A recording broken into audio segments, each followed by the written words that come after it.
Hello, good morning, good afternoon, good evening, wonderful people, wherever you are watching me from.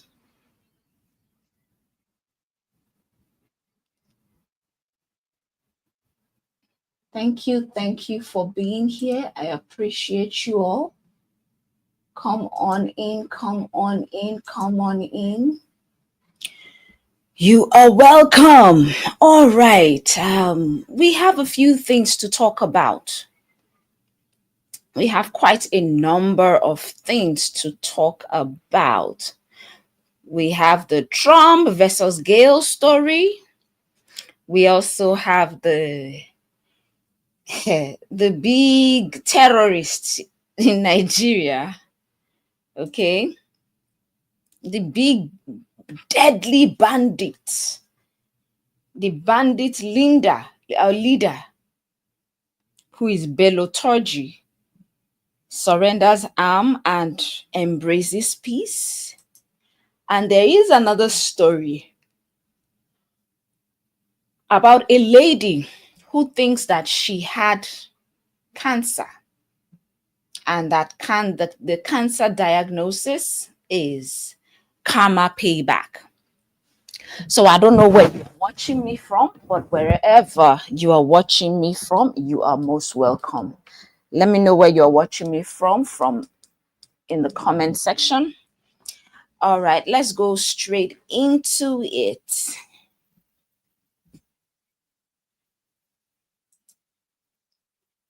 So the first story we're going to talk about is about President Donald Trump and Gayle. So the president took to his Truth Social platform to publicly malign CBS Morning co-star Gayle King, declaring that her career is over and accusing her of lacking talent, rating, and strength. And I'm like, this is interesting. And I'm wondering, like, why? Why would he do that? But hey, what do I know? Who am I? Right? I'd rather just shut my mouth up. But what do you think about that? Okay. What do you think about what the president said concerning Gayle King? And personally, what are your thoughts? All right. Um, this marked yet another instance which the president has used social media to criticize prominent figures. His post read in full. He said, Gayle King's career is over. She has been stayed. He says she should have stayed with her belief in Trump. She never had the courage to do so. That's what President said about Gayle. He said she never had the courage to do so. No talent, no rating, no strength. His comment was a direct response to a New York Post suggesting that King's future at CBS was uncertain due to stagnating viewership and accusations of being too woke. And I'm asking myself, how can a person be too woke? It is what it is. This is not an isolated incident. Trump has previously targeted other CBS personalities, most notably Stephen Colbert, blaming them for low rating and celebrating their purported cancellations and all of that, often intertwining such attacks with his policy interest, right? Like the Skydance Paramount merger. He even won the late night host Jimmy Kimmel and Jimmy Fallon. He said that they were the next to go, in his words. All right. Before I move on, this is not a political channel, so We are just using stories. This is a disclaimer now. This is not a political channel. We are just using stories to pick out areas in this story to know how we can stand in our power as individuals. So, what we are doing today is taking out the lessons that we can learn from the stories. So, this is not a political discourse or whatever. Okay? So, what's the implication of this? For the media and public discourse, public attacks from very high figures can amplify scrutiny on media outlets, potentially influencing advertising and programming decisions. So they will have to think about their decisions because of this kind of, things that could happen. Now, also, journalists and hosts may face tension. They may face tension between maintaining editorial independence and chasing viewership. So that becomes okay, where do we stand? And how do we move going forward? All right.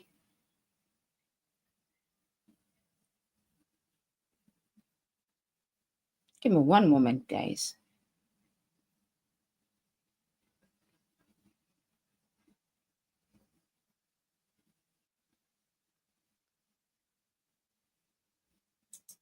So, like I said, the journalist and host will begin to face tension between maintaining their beliefs, their editorial independence, and chasing viewership.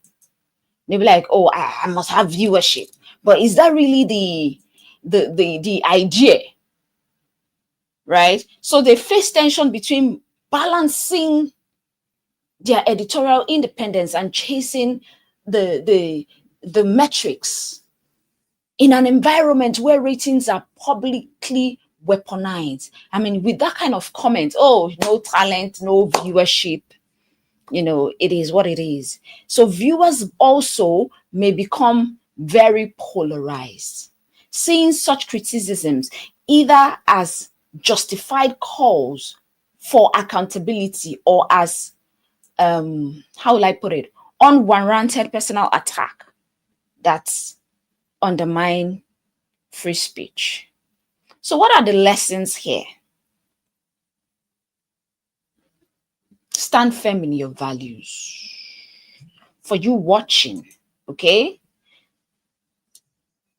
Stand firm in your values. When you are faced with public criticism or attempt to discredit you, remain anchored in your core principles, because authenticity would build long-term credibility, even if it doesn't immediately win every rating battle. But at least you are authentic to you and you have credibility. Now, I want us to be able to differentiate between differentiate feedback from noise. You need to be able to learn to discern constructive criticisms from baseless attacks. Okay? Because there are a lot of people that would attack you in different ways. But how do you handle it? How do you differentiate what is constructive? Somebody has criticized you, maybe they want you to be better, right? How do you discern between constructive criticism and destructive criticism? Use valid, you can, for me, I would say use um, uh, valid feedback to improve your work, and let go of comments driven by personal vendetta. Because, in my opinion, what we are watching here is driven by personal vendetta, right? The other party is saying, hey, she didn't believe in me. I wish she had stayed true to me. I wish she had stayed believing in me. So that was what caused that, response. Another thing would be in situations like this, no matter where you find yourself, whether you're working in the office or you are on social media or you have your own business, whatever it is, cultivate resilience. High profile challenges would come with high stakes. So the higher you go, right, the higher the challenges. So you need to develop mental toughness. You need to develop emotional resilience so that all those unexpected setbacks become opportunities for growth rather than reasons for retreat. I hope I'm making sense. So I don't know how Gayle is taking it. Some people would hear that and they retreat. It's not easy. I won't lie to you. It's not easy for you to hear that and you want to keep going. But it takes courage and knowing yourself. It takes self-awareness for you to know that, okay, this is not going to deter me from doing what I want to do. And this doesn't change me. This doesn't say anything about me because I already know who I am. Okay. So, people need to focus, especially journalists in this time, they need to focus on community, not just numbers, ratings, and metrics, right? They matter. Ratings and metric matter, but they are not just the only indications of impact. So you need to prioritize the quality of engagement and the strength of your community over, headline grabbing figures. If you are able to meet one person, if one person is able to learn one thing from you, then it's fine. Okay? It's okay. Focus on building community, not just numbers, not just ratings and all of that. Okay? And I want us to see, or whoever is watching me, leverage critique as fuel. Because in my opinion, that statement was criticism. So instead of allowing harsh words to derail you, transform them into motivation.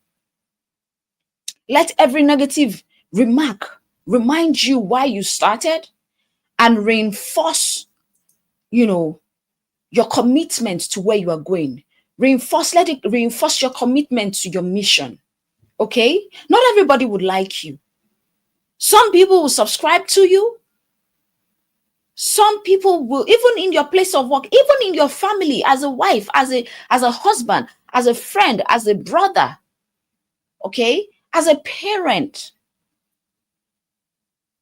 Some people not everybody would understand you. A lot of people will criticize you, but take that criticism as fuel to keep going rather than something that will make you stop. Let it reinforce your commitment to your mission. Take feedback, improve, and keep it moving. A lot of people, when attacked, respond with grace rather than hostility. And that is the way to go. Right? Instead of you, when you attack them back. Now, if they go low, do not go lower. I keep telling people that. When you are attacked, respond with grace rather than hostility. A measured, respectfully reply reflects that you are confident and you've earned the respect of your audience, even those who disagree. And that's why I keep telling people we have to agree to disagree or disagree to agree. All right. So I just wanted to talk about it because those were the lessons that I was able to bring out from the Gayle, from what Trump said to Gayle. I tried to put myself in her shoes and I'm like, hey, I wonder how this woman will be feeling. But I decided, I said, okay, let's look at the lessons in this. So by applying these lessons, you will not only weather external pressure, but you would also emerge stronger and you will be standing in your power. All right. That's what I have on this case. Let me know what your thoughts are in the comment section. Quickly, let me know what your thoughts are in the comment section. I will be right back. Give me one moment.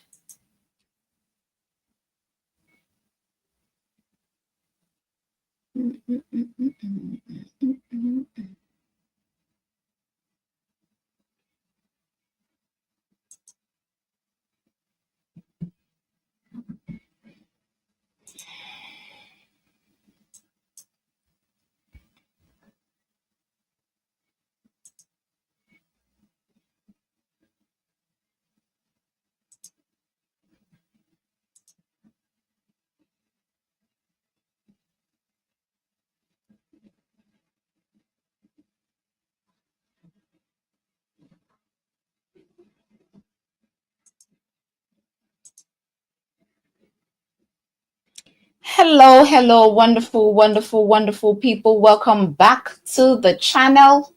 How is your day going? How are you doing? All right. Still on what we want to talk about. We want to talk about Bello Turji. Bello Turji is a deadly bandit leader in Nigeria. But we realize that this man today, Bello Turji embraces peace and surrenders arm. He embraces peace and surrenders arm. That is so interesting to me. And I'm like, wow. I mean, on August 5th, which is today, Zamfara is a state in Nigeria, and Zamfara's most wanted notorious bandit leader, Bello Turji, formally laid down his weapon. And guess what? He freed 32 kidnapped victims, children, women, and men who had languished in captivity for up to 4 months. You can imagine. And this came in as, give me one moment, guys.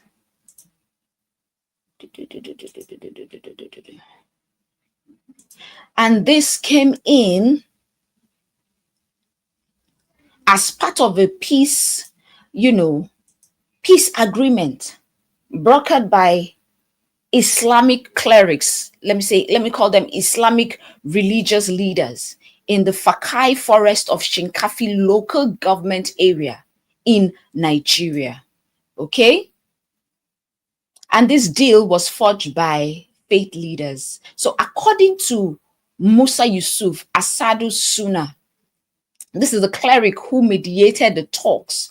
He said they met with Turji 3 times. So Turji met 3 times with a delegation of people representing the local community. So he met with them in July. In addition to releasing the hostages, some of whom gave birth. So some of his, oh Lord have mercy, some of his hostages gave birth. Some of them suffered snake bites while in captivity. Turji handed over a cache of arms to demonstrate his commitment to peace. This, guys, happened today. For those who do not know, it has been very difficult for people in the northern part of Nigeria to farm because of, bandits, armed bandits, abducting them, kidnapping them, doing all sorts of things to them. And one of those deadly bandits handed over a cache of arms to demonstrate his commitment to peace. Wow. Thank you, Lord. Maybe things are beginning to get better in this Nigeria. Since the accord, residents report that they can safely return to their farms along the riverbanks without fear of abduction. I wish this can happen everywhere so that Nigeria can be safe again. Because when you talk about security in Nigeria, is nothing to write home about. I'm going to do a video about a guy called Fish Magnet. Fish Magnet was just going about his own business, selling fish, posting on TikTok, posting on Instagram, and doing his thing. But before we knew it, this man was kidnapped. And then before we knew it, when you are kidnapped, they will be asked, your people will be asked for a ransom. His mother looked for the money, got the money, paid the money, only for them to return his lifeless body. They dumped it along the street. That's to show you that it's not safe.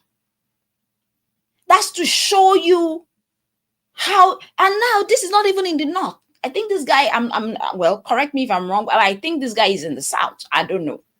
All right, that's the fish magnets I'm talking about is in the south. But this Turji man, who is one of the deadly bandits, is in the north. Okay, so since this deadly bandit has, decided to do this, hopefully, we pray that there will be peace. People can peacefully go about their businesses. I don't know, I believe it's not the only one. There are quite a number of them, in different locations. These people would collect money and it is what it is. It is what it is. It is just so sad. Give me one moment, guys. It is just so sad.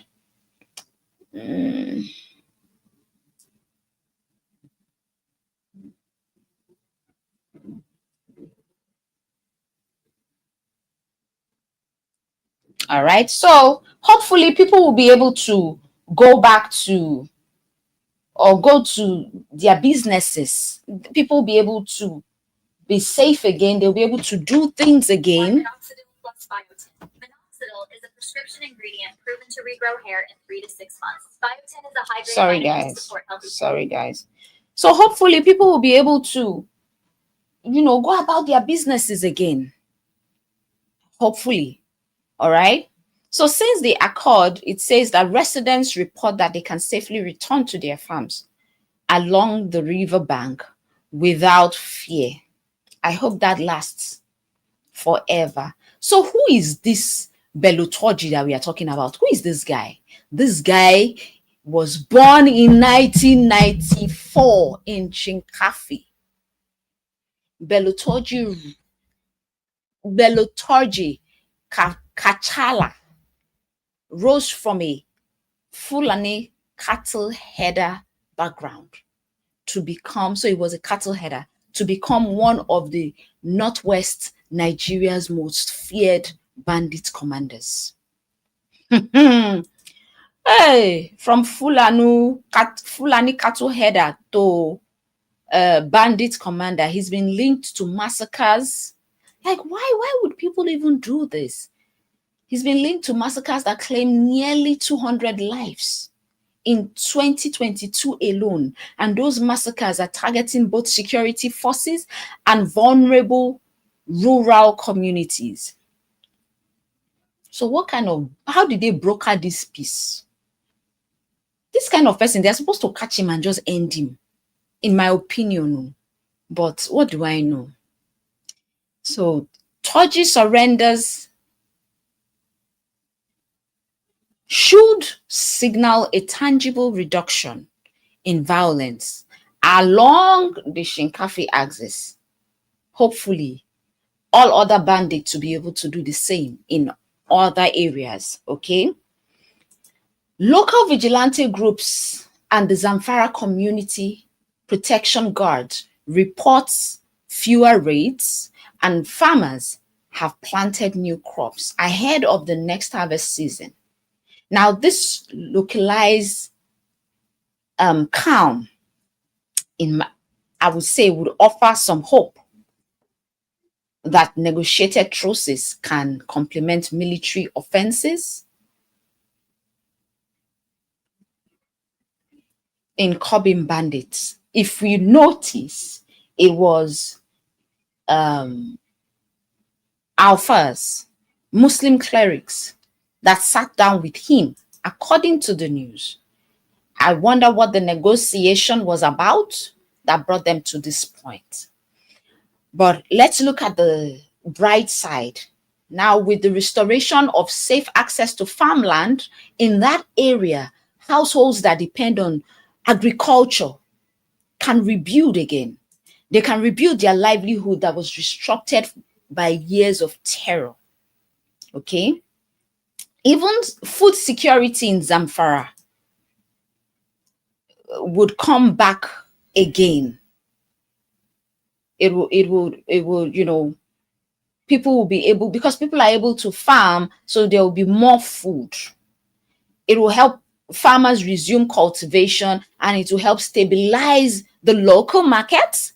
It will help stabilize the prices of food, and it will stem urban rural migration, because a lot of people will run away from the villages if they cannot go to their farms. They will run away from the village and go to the cities. So, but now that they are able to farm in the villages, they will be able to produce more. What is going on is a lot of people run away from those villages, they go to the cities. These are the people that are doing the agriculture, and they send whatever their food produce is, they send it to the cities. But now nobody is planting food. Nobody is planting anything because they are afraid of going to the farms. Therefore, they run to the cities. Hence, no food. There is shortage of food. Supply of food becomes limited. Hence, prices of food go up. Cost of living increases. Inflation. Yet, salaries remain the same. Everybody in Nigeria is complaining. Oh, the government. Just this kind of having this kind of bandits in our presence is enough to disrupt the economy, to make living in Nigeria miserable. Okay? So the President Bola Tinubu, the National Security Advisor, and Governor Duda Lawal of Zamfara have all applauded and lauded the cleric's role and the government's openness to soft approaches alongside the military action. Okay? Their supports lend credibility to combining dialogue with force to address complex insurgencies. Any approach that may shape Nigerians' future is welcome, in my opinion. So this is a welcome approach. Okay. What did I want to say? Okay. I would say that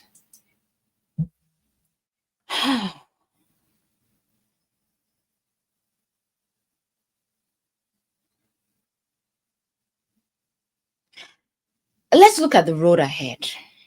Now, clerics deliberately stopped short of demanding Turji's full disarmament, fearing he had become vulnerable to rival gangs that are opposed to peace. Until all his weaponry is surrendered and reintegrated. Okay, let me put it. Until all his weaponries are surrendered, they have saying that reintegration programs are in place, okay, for this kind of people. However, let's not forget that the risk of relapse remains real. Can this start all over again? Yes. So for this to be durable, for this to last long, durable security will require sustained dialogue. It will require community reconciliation. and a lot of social economic development across the wider northern region of Nigeria. Because this whole thing has become a cancer to the country. Now, what is the implication of all of this that I've been saying for Nigeria as a whole? So this man's unexpected pivot, that's Bello Turji's unexpected pivot, offers a blueprint for blending negotiation with military pressure, as I have said, potentially reducing the human and economic toll of, protracted conflicts. Now, if we try and replicate this elsewhere, meaning these faith-based interventions, could it help heal fractured communities? I don't know about that. The fact that it worked in one place does not mean it will work in another place. In fact, it could worsen the case in another place.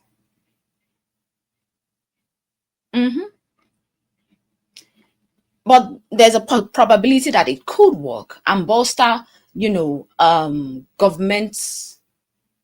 It will help us see the government as legitimate. Oh, okay, the government is embracing, anything. But it's also a shame in a way.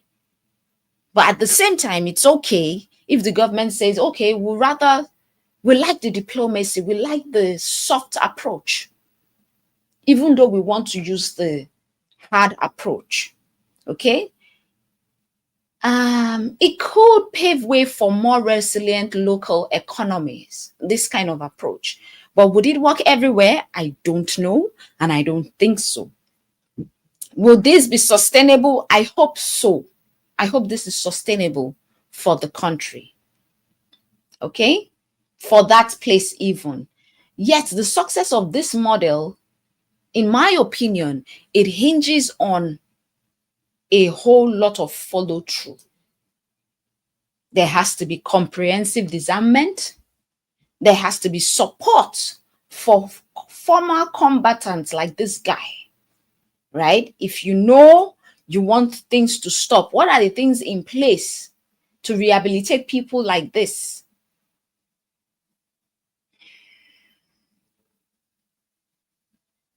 And we need to look at the root cause of banditry. What are the root causes of banditry? Was it poverty? Was it communal grievances? Was it politically motivated? What could be causing this? These are questions that need answers to. Okay? So from what I see here, Nigeria stands as a crossroad because these kidnappings, this banditry has eaten deep. So by building on this hard-won truths, policymakers have a very rare opportunity to advance lasting peace in this northwestern part of Nigeria.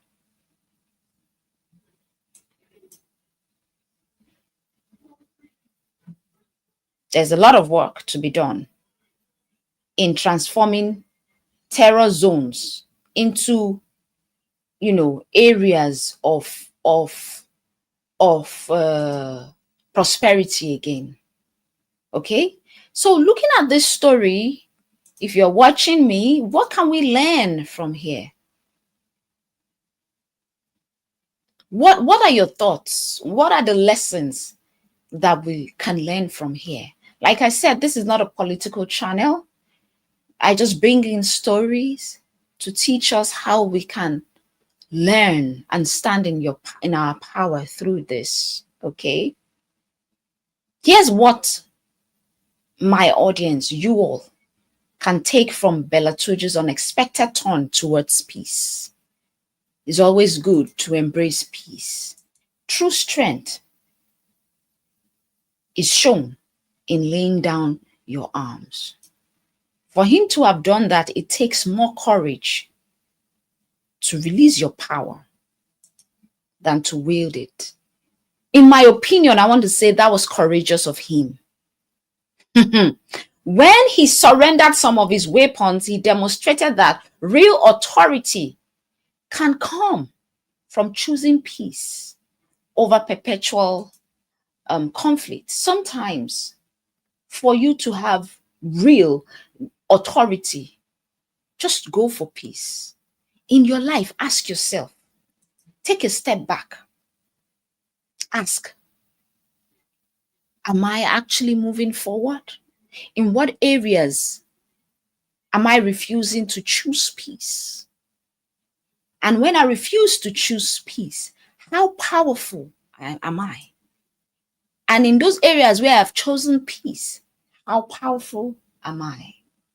And just oppose them and let me know what you think in the comment section.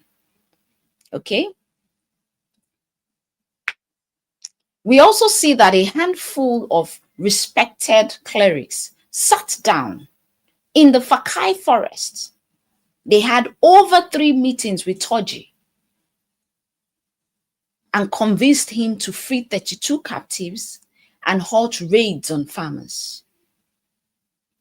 Now, why am I pointing here? I'm pointing here because you need to understand and never underestimate the power of calm, persistent conversations.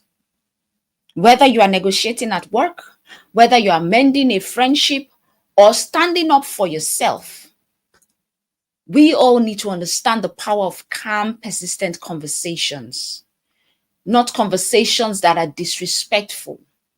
Okay? Another thing I see here was that the peace accord wasn't imposed from the government. It wasn't imposed from the presidency. It was brokered from the local voices. So that peace accord did not come from top to bottom. No, it came from bottom up.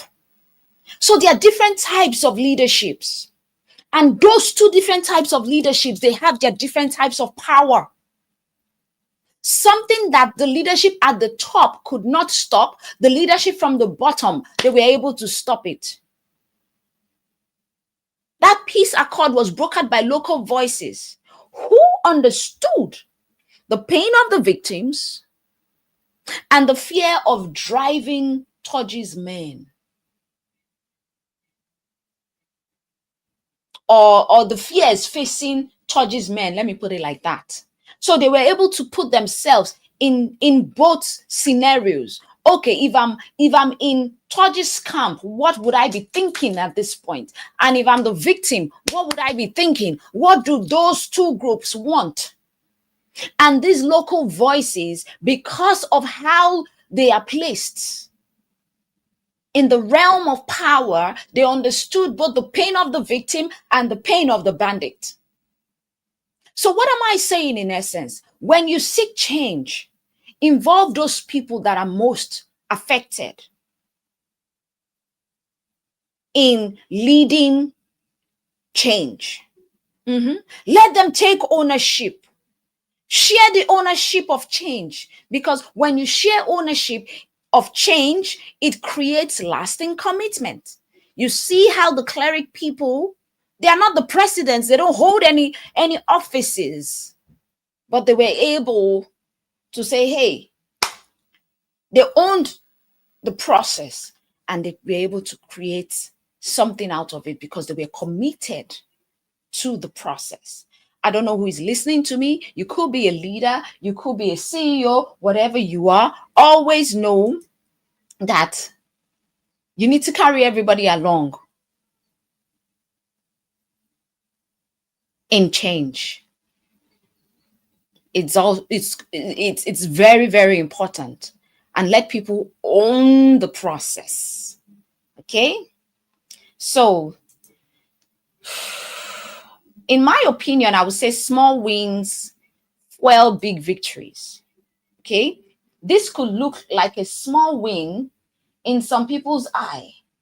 But in my opinion, if continued and done correctly, it will fuel bigger victories. What are your thoughts? So Tuji's release of just those 32 captives is the first step. It's not the finish line. We are just starting. Okay? So we need to celebrate every hostage that has been freed, every fear faced, every barrier that are broken. That's why I'm doing this. Every barrier broken has to be celebrated, and let those wins propel you forward towards your next goal, no matter how daunting it seems. Okay? I don't know where you are, what stage of your life you are in. You have a goal, but you have started small and you are seeing results. Celebrate every single process. Every process, you celebrate it, because it will lead you to the bigger goal, to the bigger wins. Another thing I learned from this is, you see, sometimes in life, hope will just spring from unlikely places. This is a man labeled Nigeria's most wanted. And that man is now paving the way for farmers to return safely. I can't speak. That man is now paving the way for farmers to return safely to their lands. Okay. Why am I talking about this? I'm saying this because even in your life, your own transformation might come from surprising turns.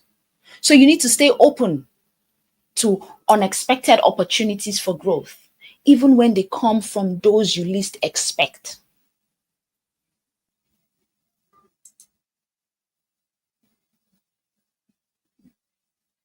When they come from those people you don't expect, just stay open. From what I see also in this case, military pressure alone did not end the violence in Zamfara, but there was a combining force with faith-based dialogue. Authorities, when they did this, they unlocked a breakthrough. So in your endeavor, I want to encourage us to pair assertiveness, right, with boundaries. Let me put it this way. Let me put it this way. No, let me put it this way. Pair assertiveness with empathy. Let me not use boundary. So in your assertiveness, you're going to be, hey, you can't do this. You're going to be setting boundaries. You're going to be making demands. You're going to be negotiating. And while you do that, you also need to be empathetic. While you are negotiating and you are making demands, you should be listening. You should be building relationships just to achieve the most sustainable change. That's how you broker change. Okay? Another thing I see here is that the clerics did not just push Turji to surrender every gun at once. That tells me that accountability requires follow through.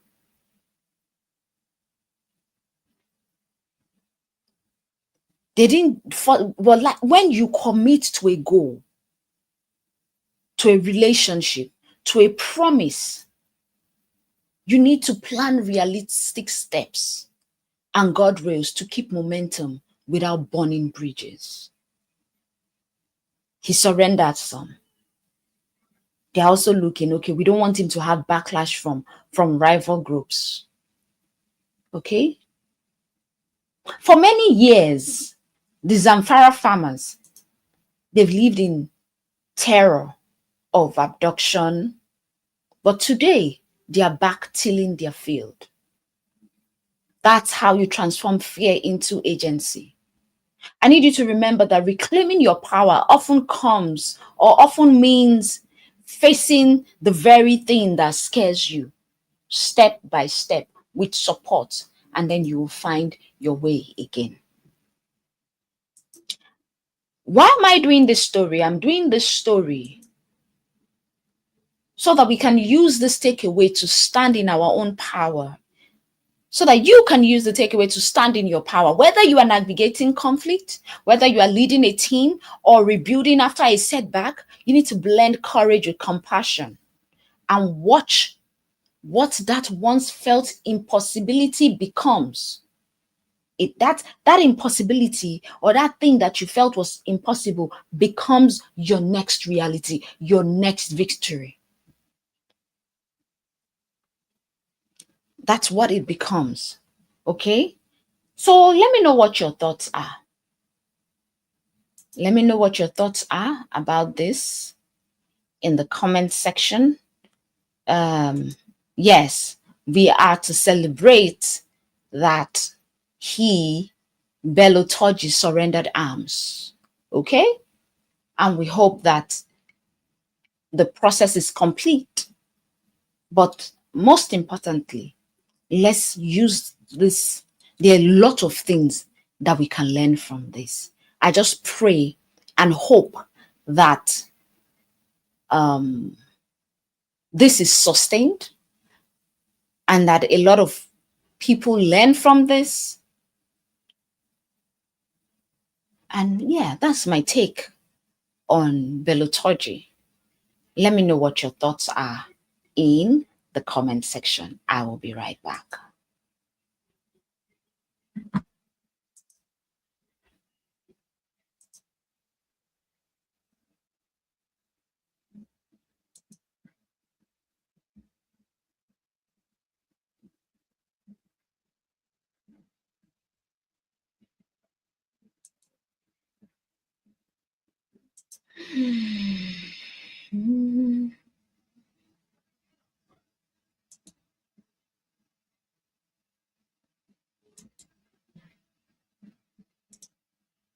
So welcome back, people. Thank you for being here.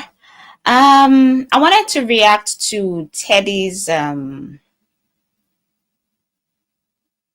what Teddy said on about her cancer diagnosis.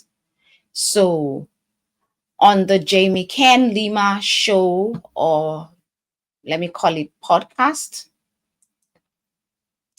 Jamie Ken, Teddy Mellencamp admitted that she cannot help but wonder if her stage 4 cancer diagnosis is karma or payback for an affair that she had with horse trainer Simon Schroeder. Okay, let's watch what she said. Let me see if I have that video. Oh, jeez.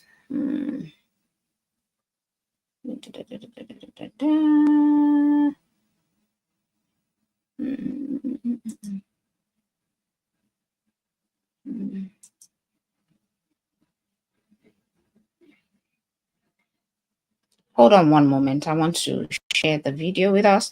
Okay, yeah, that's the video. I just hope it works. Yep, that's the video. Life is more legal than you think. And LegalZoom is here to help. Whether it's registering a business, starting a will or trust, or staying on top of your business licenses. When you need a legal hand, turn to LegalZoom. The horse trainer. Yeah. I've never. Let's go back.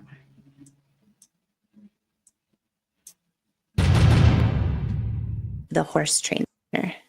Yeah. I've never talked about it at all. Just because of the kids, and I've never wanted anybody to have a guarantee whether it happened or didn't happen. But what I can say is, did I do things that hurt other people? Yes. To this day, does it still hurt my heart? And I wonder if that's why I got cancer? Yes. Hmm. Like it was my payback. Hmm. Mm-mm-mm. So nothing goes without payment, I guess. Hmm. But yeah, that entire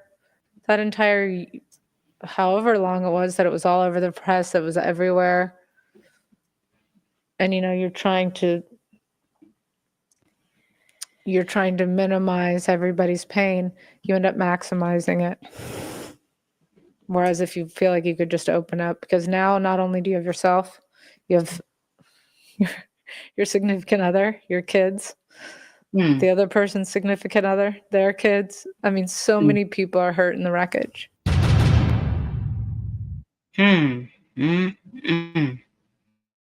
What are your thoughts about this, people?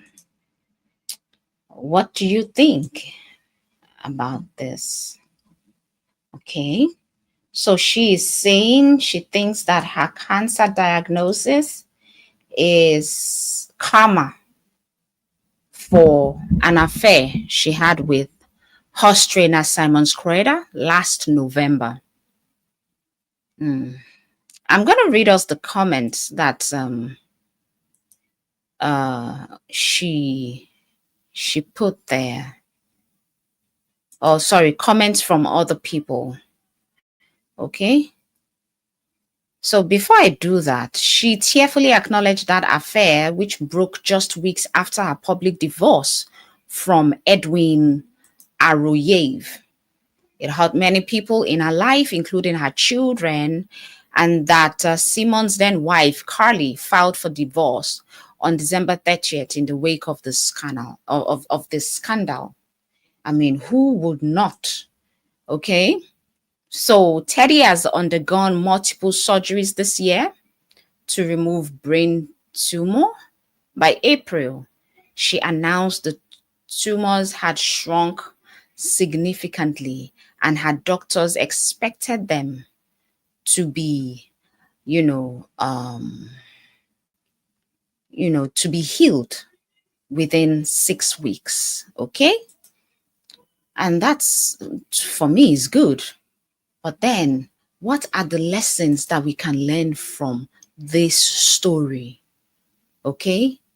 I would say own your choices and their consequences. But before we say anything about what we can learn, let's go to the comments. Let's go to the comments section of this post on TMZ. Okay.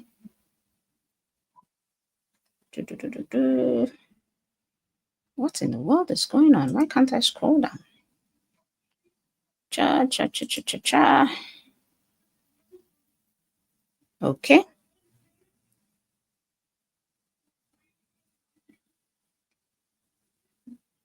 Okay, some people said if God was handing out punishment for the sins people do, every human being on earth will be dying of some sort of diseases. Unfortunately, you have cancer and it's bad, but God isn't punishing you. It's just something that happened.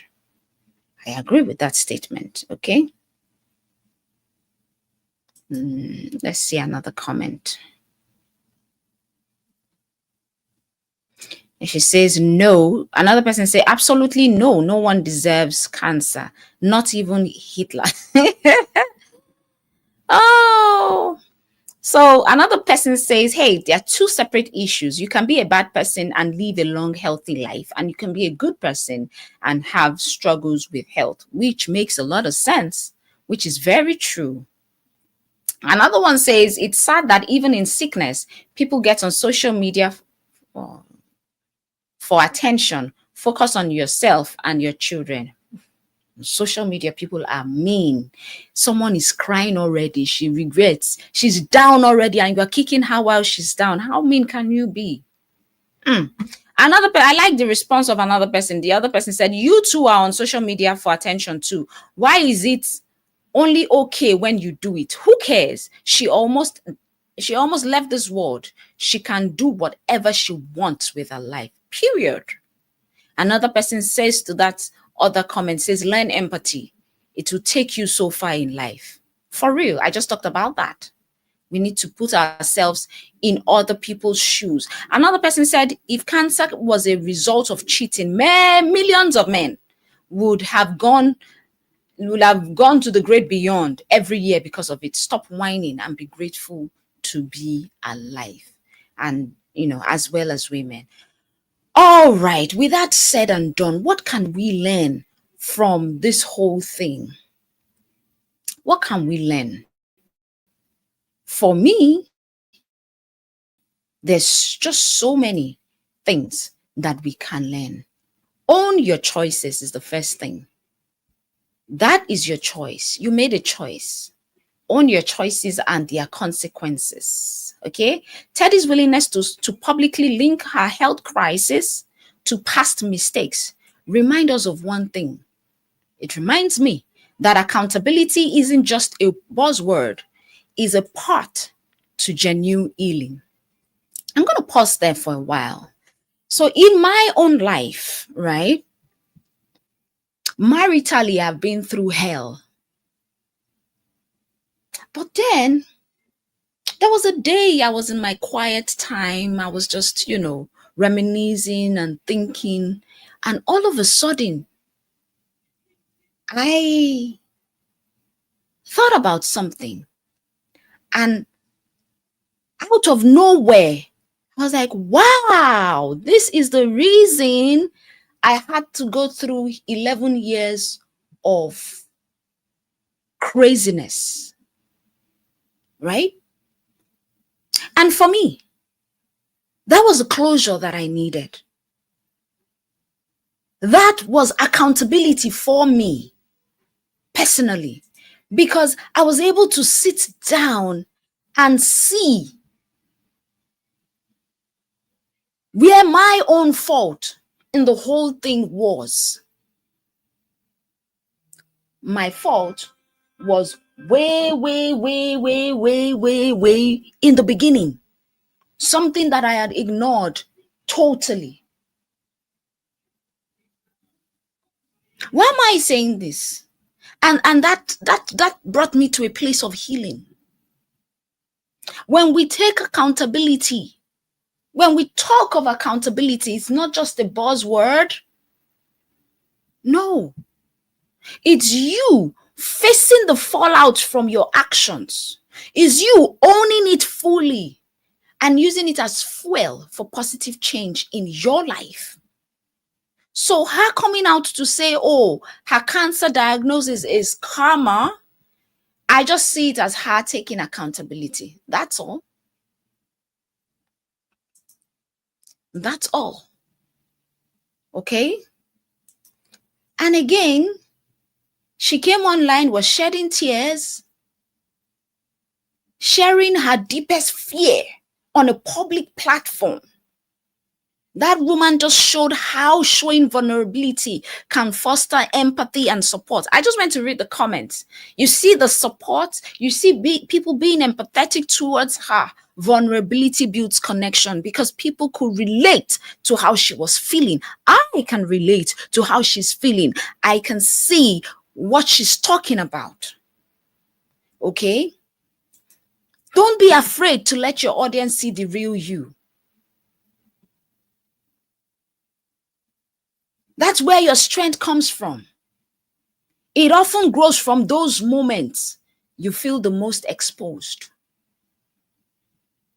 When you are vulnerable, it leads you to healing. It leads you to begin your healing journey. And with that being said, healing is both physical and emotional. Her journey underscores that recovering from trauma, whether it is a health battle or emotional betrayal, it requires the attention on both fronts. When I mean both fronts, it requires physical attention and emotional attention. Prioritize your self-care routine and therapy alongside with your medical treatment just to rebuild yourself. It has to be a holistic approach. As you are doing the medical side, you are doing the physical side. Okay? And what can we also learn from this? We can learn that we should learn from pain rather than be defined by it. She said something. She said, nothing goes without payment. Some will see that as a narrative of self-punishment, but I instead choose to see hard lessons as stepping stones. Let every step back inform a wiser decision moving forward. Why do I say that? Because yesterday is gone. Tomorrow is a blank space, is a blank board before you. Is a blank check before you. What are you going to do tomorrow? How are you going to do? How are you going to handle your tomorrow? How you handle your tomorrow depends on the reflections that you are having in today. The reflections you are having today, the actions you are taking today, the accountability you are taking today concerning the things that you did yesterday. All right. And then I can see when she credited honest conversations with trusted friends and professionals on her broadcast for helping her process guilt and grief. What am I trying to say here? She had support network, and your support network matters. Support yourself with people that will tell you the truth, even when it hurts. People who will lift you when you are ready to rebuild. People who believe in you even when you don't believe in yourself. Okay? So you need to have that kind of support system. And looking at her story, I can say for sure that hope can emerge from regret. Though this woman faced a lot of public scrutiny, life-threatening diagnosis, her story shows that hope isn't lost. Even after serious missteps, everybody makes mistakes. But after making the mistakes, what do? Embrace the possibility that our darkest moments can catalyze profound personal growth. And I think that's what's going to happen for her. Okay? Why am I doing this story? Like I say, this is not a gossip channel. I do this story so that we can learn from it. Let's use these takeaways to strengthen our own journey. Let's stand in our power by embracing accountability, vulnerability, and holistic learning. So that when life knocks you down, friends, when life knocks you down, you rise again with purpose. You rise again with resilience. That is my take on this. Let me know what your thoughts are in the comment section. With that being said, continue to stand in your power. Continue to do you. My name is Femi, and I would see you in the next one. Bye-bye. Bye.